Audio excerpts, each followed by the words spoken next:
ई billing के खिलाफ कोई नहीं है, मगर ई बिलिंग यहाँ ज़रूरत थी जब ठेकेदारों की लेबिलिटीज़, चाहे वो इरिगेशन हो, चाहे वो फ्लड हो, चाहे वो R&B हो, चाहे वो PHE हो, खासकर यही 4 डिपार्टमेंट की जिक्र मैं करूँगा कि इनकी इतनी इस वक्त लेबिलिटी है। इन्होंने बैंकों से कर्ज किया, इन्होंने लोगों से कर्ज लाया, तो इन्होंने मैगडमाइजेशन यहाँ शुरू किया, यहाँ पुल्स बनाए, यहाँ रोड्स बनाए, यहाँ वाटर स्कीम्स किए हैं। लिहाजा ये कहाँ जाएंगे? देखो, ई बिलिंग के हम खिलाफ नहीं है, मगर ई बिलिंग के हम खिलाफ है। क्यों खिलाफ हो गए? हमें कहीं जगह पर पाइप फट जाएगी, कोरा लगता है या कोई एक्सीडेंट होता है, पाइप फट जाएगी, कहाँ से वो टेंडर करेंगे? 6 महीने लगेंगे टेंडर निकालने में, जब तक सेक्रेटरी से अप्रूवल नहीं आई। 10,000 या 2,000 या 1,000 रुपया लगेगा, उसको लगेगी 6 महीने, उसको लगेगा 1 साल। तब तक लोग क्या करेंगे? या पावर डिपार्टमेंट की बात मैं कह रहा हूँ, अभी ट्रांसफार्मर कहीं जगह पर जल जाएगा, या कहीं तार गिर जाएगी, या कोई पोल गिर जाएगा, उसको भी टेंडरिंग हो जाएगी। उसके लिए कहाँ से पैसे लाएंगे? या कहीं जगह हमें पानी ज़रूरत है, लोगों को पानी देना है, इरिगेशन, अभी ज़मींदारी का काम शुरू हो जाएगा 1-2 महीने के बाद, लोगों को पानी देना है, वो भी ई टेंडरिंग करेंगे? क्या करेंगे उस वक्त?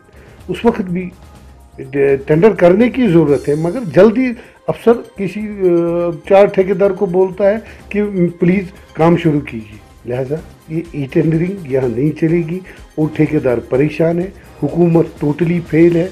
कहाँ गया वो मोदी के 80,000 करोड़ जो उसने इधर शेर कश्मीर भवन में बोला? 70 नहीं, 60 नहीं, 80,000 करोड़ में दूंगा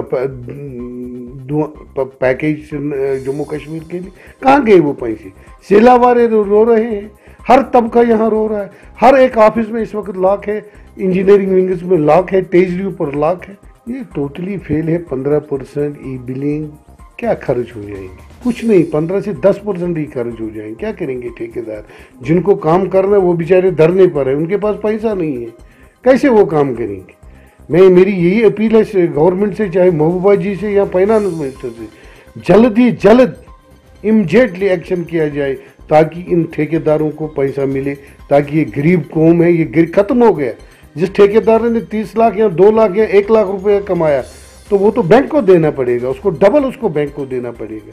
इस वक्त नईम अख्तर ने असेंबली में बोला कि हमने मैगडमाइजेशन किया, हर कॉन्स्टिट्यूंसी में 60 किलोमीटर किया, 40 किलोमीटर किया मैगडमाइजेशन।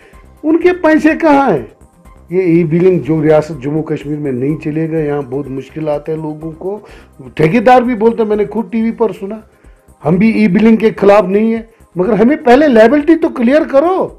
मेरी यही अपील है फाइनेंस मिनिस्टर द्राबू साहब से, पहले तो इनकी लायबिलिटी क्लियर करो, फिर ई बिलिंग मार्च अप्रैल से शुरू करो ना। यहाँ पर हमने असेंबली में बड़ा हल्ला गुला किया और महबूबा जी ने बोला मैंने डिफेंस मिनिस्टर से बात की, मैंने उन पर FIR लॉन्च किया। कहाँ गया वो FIR? हमने बोला कि इसको एक रिटायर्ड जस्टिस या कोई भी हो, उसके जरिए इसको तहकीकात होने, जो 2-4 दिन पहले शुपियान में हुआ है दूसरा वाक़ा, हमने बोला इसको तहकीकात करो, तहकीकात के ताई तक जाओ। हालात तो बहुत ख़राब है, ये हुकूमत टोटली नाकाम है। लिहाजा ये तो 100% नाकाम है। यहाँ नौजवान मरते हैं, हमें बहुत दुख है। अगर किसी को कोई नौजवान मरे, किसी को कोई सज़ा देना हो, अगर गलती उसकी हो गई तो उसको सज़ा दिया जाएगा, तो बाकी तहबर खाएगी। लिहाजा ये किसी को कोई कुछ नहीं कर। इससे पहले जब हम अपोजिशन में थी तो बोलती थी हमने वो करेंगे, हम ये करें, अफसा को हटाएंगे। बोला असेंबली में ये ज़रूरत नहीं है अफसा को हटाना, यहाँ ज़रूरत नहीं है वो करना है। पहले क्या बोलती थी जब ये अपोजिशन में थी? आज ये नाकाम है।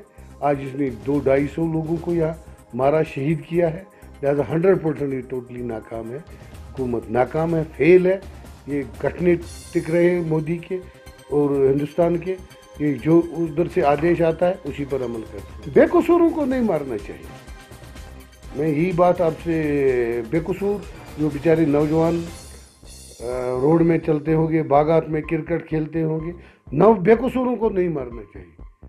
ये बहुत गलत है, इस पर इंक्वायरी होनी चाहिए और जो इसने वादा किया असेंबली में एफआईआर लॉन्च करूंगा, मैंने लॉन्च किया है।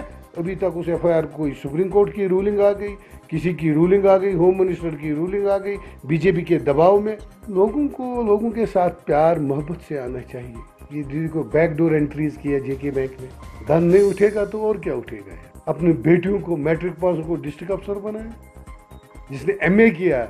लोलाब से एक नौजवान जिसने लॉ ग्रेजुएशन की अलीगढ़ में, उसने गन क्यों उठाया। इसी तरह जेके में अपने एसपीओज लगाए, अपने लोगों अनपढ़ों को लगाए थे जो इनके हमदर्द थे। मेरिट सिस्टम होना चाहिए, हर एक चीज में मेरिट सिस्टम होना चाहिए। जो लग जाए, जिसने पढ़ा, जिसने एमए किया, जिसने बीए किया, जिसने कॉलेज, जिसके पास कॉलेज, जो काबिल बचा वो आगे आएगा। आपने देखा सरताज मदनी साहब ने अपने बेटे को, मैट्रिक पास है सिंपल, उसको आता नहीं ए बी, उसको डिस्ट्रिक्ट एग्जीक्यूटिव अफसर खा दिया विलेज इंडस्ट्री। ये दुख की बात नहीं है। नौजवान क्या करेंगे। महबूबा जी ने कलदम क्यों लिस्ट को किया है, उसको इंक्वायरी होनी चाहिए। कैसे ये हो गए, क्या क्यों हो गए। जो कोई लिस्ट निकलता है उसमें या इनके एमएलए के बच्चे या मिनिस्टर के बच्चे होते हैं। 2-4 दिन पहले भी कुछ लिस्ट निकला, उसके एमएलए के बच्चे आए, इनके बच्चे आते हैं। हमारे बच्चों ने मेरिट नहीं है। या जब तक मेरिट सिस्टम हर एक चीज़ में ना हो, एसएसबी को देना चाहिए और पब्लिक सर्विस कमीशन को देना चाहिए, जो फेयर लिस्ट निकालता है जिसमें कोई धांधली नहीं होती। लिहाजा ये लोग क्या करेंगे, तब हालात ठीक हो जाएंगे जहाँ जब मेरिट सिस्टम होगा, जब प्यार से हम पेश आएंगे, प्यार से करेंगे, मेरिट सिस्टम पर हम बात करेंगे। वो तो यहाँ कोई नहीं करता।